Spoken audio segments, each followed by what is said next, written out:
इन दिनों महू सेना के रेजिमेंट ऑफ आर्टिलरी के 200 साल पूरे होने पर सेना के पावर हैंग ग्लाइडर का कारगिल से कन्याकुमारी तक एक्सपीडिशन कार्यक्रम हो रहा है। यहां ग्लाइडर बुधवार सुबह महू स्थित एरोनोडल सेंटर से धुले के लिए उड़े। इस दौरान एमसीटी कमांडेंट लेफ्टिनेंट जनरल विवेक डोगरा ने सभी को झंडी दिखाकर रवाना किया। कारगिल से शुरू हुआ यहां एक्सपीडिशन 4 नवंबर को कन्याकुमारी से संपन्न होगा। इस एक्सपीडिशन में महू एरोनोडल सेंटर से भी माइक्रोलाइट ग्लाइडर व पावर हैंड ग्लाइडर शामिल हुए व उड़ान भरी गई। इस अभियान में सेना के जवान 62 दिनों में 8000 किलोमीटर की यात्रा तय करेंगे और 5 नवंबर को कन्याकुमारी पहुंचेंगे।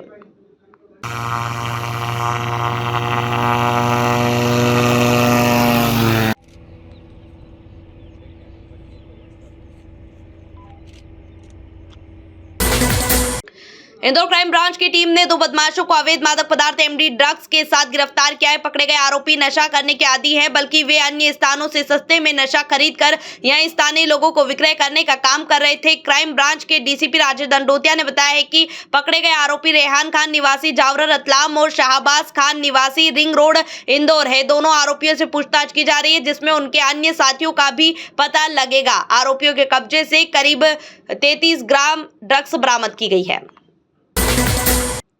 इंदौर पुलिस की साइबर सेल के द्वारा आईपीएस एकेडमी में साइबर पाठशाला आयोजित की गई। इस दौरान सैकड़ों की संख्या में विद्यार्थियों ने साइबर अपराधों के बारे में जानकारी जुटाई। एडिशनल डीसीपी राजेश दंडोतिया के द्वारा विद्यार्थियों को साइबर अपराधों के बारे में बारीकी से समझाया गया और बताया गया। आगामी त्योहारों के दौरान शहर में शांति व्यवस्था बरकरार रखने के उद्देश्य से आपराधिक तत्वों के खिलाफ इन दिनों सख्त कार्यवाही की जा रही है। पुलिस कमिश्नर संतोष कुमार सिंह के द्वारा आपराधिक गतिविधियों में लिप्त 22 बदमाशों के खिलाफ कार्यवाही की गई है। 9 बदमाशों को जिला बदर किया गया है। वहीं अन्य 13 बदमाशों के विरुद्ध कार्यवाही करते हुए उन्हें रोजाना थाने में हाजिरी देने के निर्देश दे दिए गए हैं। पटाखा बाजारों में सुरक्षा व्यवस्था की जानकारी लेने के लिए वरिष्ठ पुलिस और प्रशासनिक अधिकारियों के द्वारा विभिन्न स्थानों पर लगे पटाखा बाजारों का निरीक्षण किया गया। वहीं व्यापारियों के साथ बैठक कर उन्हें सुरक्षा के लिए दिशा निर्देश जारी कर दिए गए हैं। इसी तरह की बैठक थाना राजेंद्र नगर एवं राव थाना क्षेत्र में भी की गई है, जहां बड़ी मात्रा में अस्थायी पटाखा बाजार लगाए जाते हैं। आगामी त्योहारों के मद्देनजर एडिशनल कमिश्नर डीसीपी जोन 3 के अन्य वरिष्ठ पुलिस अधिकारियों के साथ एमजी रोड और आसपास के बाजारों का निरीक्षण कर व्यवस्थाओं का जायजा लिया। इस दौरान उन्होंने पैदल भ्रमण कर व्यापारियों से चर्चा भी की। इसके साथ ही यातायात सुरक्षा, पार्किंग सहित अन्य मुद्दों पर आवश्यक दिशा निर्देश जारी कर दिए गए हैं। रिटायर्ड आबकारी अधिकारी धर्मेंद्र सिंह भदौरिया के निवास एवं अन्य ठिकानों पर बुधवार को लोकायुक्त पुलिस ने छापे की बड़ी कार्यवाही को अंजाम दे दिया है। कल सुबह से ही धर्मेंद्र भदौरिया के इंदौर, ग्वालियर सहित अन्य ठिकानों पर लोकायुक्त की विशिष्ट टीमें पहुंची और जांच कार्य आरंभ किया गया। धर्मेंद्र भदौरिया 2 माह पहले ही आबकारी विभाग से सेवानिवृत्त हुए हैं। अपनी ड्यूटी के पूरे कार्यकाल के दौरान भी वे काफी विवादित रहे हैं। प्रारंभिक जाँच पड़ताल में ही करोड़ों रुपए की अघोषित संपत्ति, नकदी, जेवरात सहित अन्य संपत्तियों का भी पता चला है। इंफॉर्मेशन प्राप्त हुई थी कि धर्मेंद्र सिंह भदौरिया हैं सेवानिवृत्त जिला आबकारी अधिकारी अलीराजपुर, जो कि अभी 31 अगस्त को ही सेवानिवृत्त हुए हैं। इनके बारे में सूचना मिली थी कि इन्होंने आय से बहुत अधिक संपत्ति अर्जित की है और गैर आनुपातिक रूप से इन्होंने संपत्ति अपनी आय से बहुत ज़्यादा प्राप्त की है। इस पर सत्यापन कराया गया तो आज इनके करीब 8 ठिकानों पर एक साथ रेड हुई है। इस रेड में इंदौर पुलिस अधीक्षक श्री राजेश सहाय साहब लीड कर रहे हैं और सपोर्ट में हमारे साथ उज्जैन की टीम है और ग्वालियर की टीमें भी हैं।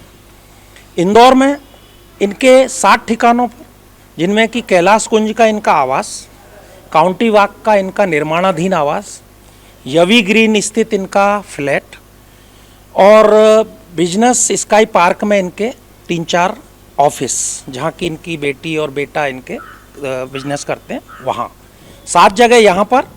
और ग्वालियर में विवेक नगर में मकान नंबर 7 है, मेला मैदान के पास, वहाँ ग्वालियर की टीम ने रेड की है एक साथ। और ये 7 जगह पे इंदौर और उज्जैन की लोकायुक्त की टीमों ने रेड किया है। आगामी दिनों में दीपावली जैसे महत्वपूर्ण त्योहारों को लेकर पुलिस के 3 थानों का बल, जिसमें परदेसीपुरा, एमआईजी और तुकोगंज थाने के अधिकारी और पुलिस जवानों ने बुधवार को क्षेत्र में फ्लैग मार्च निकाला। एडिशनल डीसीपी अमरेंद्र सिंह के अनुसार शहर में कानून व्यवस्था और शांति बनाए रखने के लिए, नागरिकों में सुरक्षा की भावना पैदा करने के लिए और आपराधिक तत्वों में भय पैदा करने के लिए इस तरह का फ्लैग मार्च निकाला जाता है।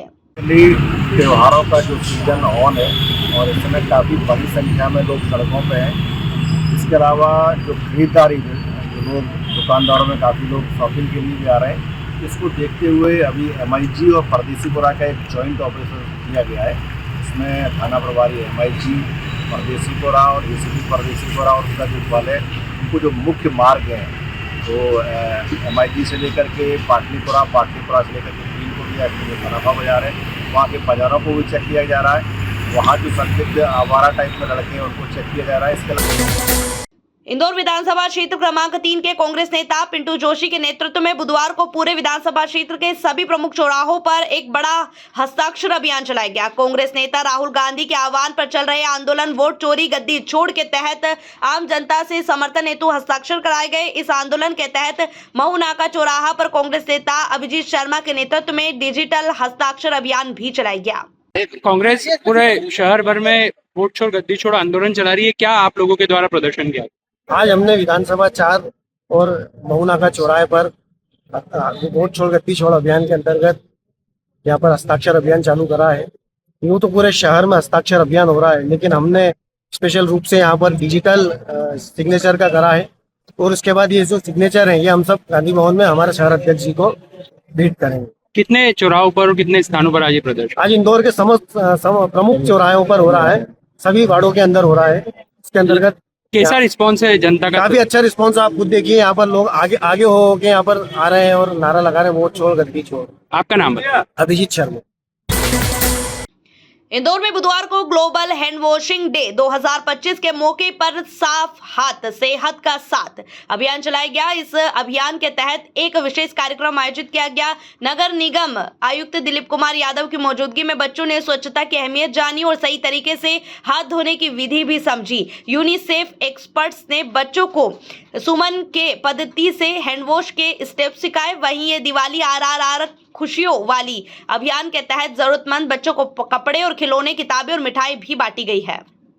की दिवाली मनाना है, किस तरह का वर्ल्ड हैंड वॉश दिवस आज मनाया जा रहा है, जिसमें पूरी नगर निगम की टीम है, हमारे जो NGOs है वो हैं, स्कूल के बच्चे आपने देखे होंगे, NCC स्कूल के पूरे बच्चे हैं।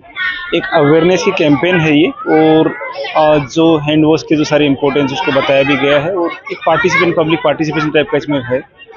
काफ़ी उत्साह भी है और जस्ट जैसा कि इंदौर का ऑलरेडी स्वच्छता में काफ़ी बड़ा नाम है, तो स्वच्छता के साथ में बाकी जो सारे कंपोनेंट्स होते हैं तो हैंड वॉश भी उसमें एक बड़ा इम्पोर्टेंट उसमें कंपोनेंट होता है, तो उसी की इम्पोर्टेंस भी बताई गई है और एक पूरा शेड्यूल है पूरे दिन का, उसी को सेलिब्रेट कर रहे हैं।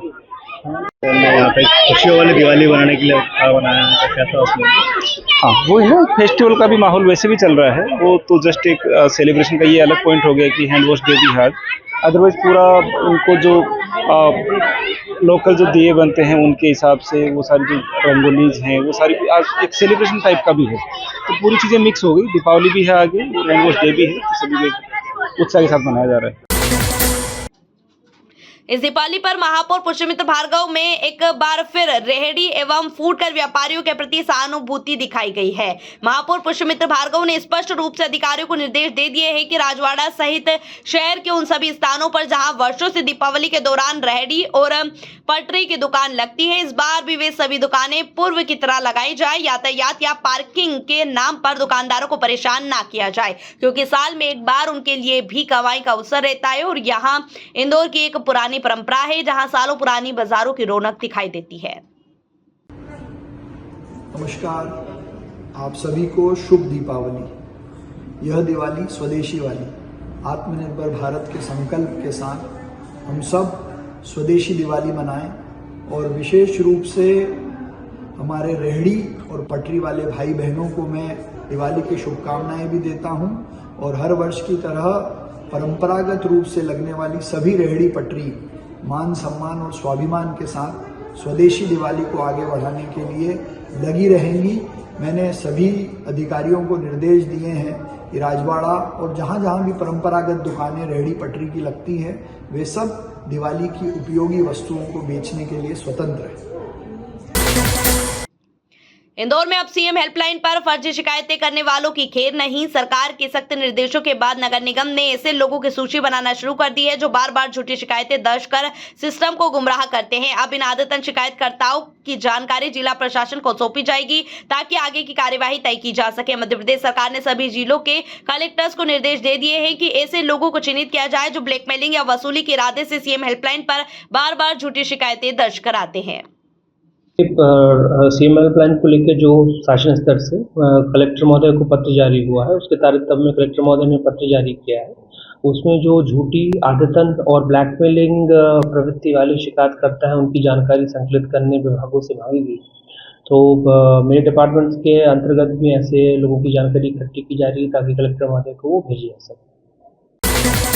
मध्य प्रदेश आयुर्विज्ञान विश्वविद्यालय द्वारा शासकीय दंत चिकित्सा महाविद्यालय की प्राचार्य डॉक्टर अलका गुप्ता को 2 वर्ष के लिए दंत चिकित्सा संकाय का संकाय अध्यक्ष नियुक्त किया गया है। अलका गुप्ता को यूनिवर्सिटी से एफिलिएटेड सभी डेंटल कॉलेजों के लिए नई संकाय अध्यक्ष की जिम्मेदारी सौंप दी गई है, जो अब इन सभी संस्थानों की ओर से एकजुट प्रतिनिधित्व करेंगी। इस नियुक्ति के साथ डेंटल शिक्षा के स्तर को और अधिक उन्नत करने की दिशा में कई महत्वपूर्ण कदम उठाए जाने की योजनाएं हैं। नवनियुक्त संकाय अध्यक्ष का कहना है उनका फोकस 2 मुख्य बिंदुओं पर रहेगा: रिसर्च को बढ़ावा देना और प्रैक्टिकल लर्निंग को मजबूती देना। डेंटल स्टूडेंट्स के लिए रिसर्च के नए रास्ते खोले जाएंगे। साथ ही यूनिवर्सिटी स्तर पर रिसर्च फंडिंग की भी व्यवस्था की जा सकती है। उनका मानना है कि मेडिकल क्षेत्र केवल पढ़ाई तक सीमित नहीं है, बल्कि यहाँ एक विज्ञान और कला का समन्वय है। जितना ज्यादा प्रैक्टिकल अनुभव मिलेगा उतने ही अच्छे डॉक्टर्स तैयार होंगे। Madhya Pradesh medical science university में जितने भी डेंटल कॉलेज एफिलिएटेड हैं, मुझे उसमें संकाय अध्यक्ष डेंटल का नियुक्त किया गया है। इसमें बेसिकली यही होता है कि मैं पूरे सारे डेंटल कॉलेज को रिप्रेजेंट करती हूँ और जो भी वहाँ पे कोर्सेज चल रहे हैं, BDS, MDS और डिप्लोमा कोर्सेज, उनको regulation dental council of India के अकॉर्डिंग होता है। तो उसमें हम क्या बदलाव ला सकते हैं, क्या और अच्छा कर सकते हैं। जैसे मैं आपको एग्जांपल के लिए बताऊं कि रिसर्च होता है MDS में, तो हम उन्हें नए आयाम देते हैं कि इस तरह से रिसर्च करिए